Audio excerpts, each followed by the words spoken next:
నమస్కారం ఘంటారావానికి స్వాగతం. ముందుగా ప్రధానాంశాలు. 100% గెలుపు మనదే. ప్రతి కార్యకర్త సైనికుడిలా పనిచేయాలని సీఎం పిలుపు.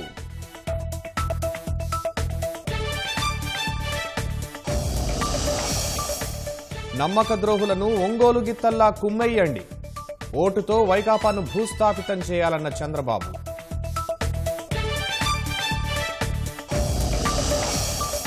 నిరుద్యోగులు వలసబాట పడుతున్నారన్న జగన్. ఉద్యోగాలను ప్రభుత్వం భర్తీ చేయడం లేదని విమర్శ.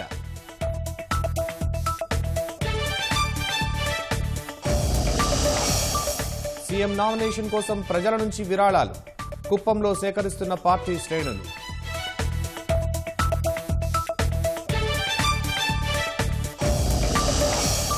అమరావతిలో హైకోర్టు కార్యకలాపాలు ప్రారంభం. కక్షిదారులతో సందడిగా మారిన నేలపాడు.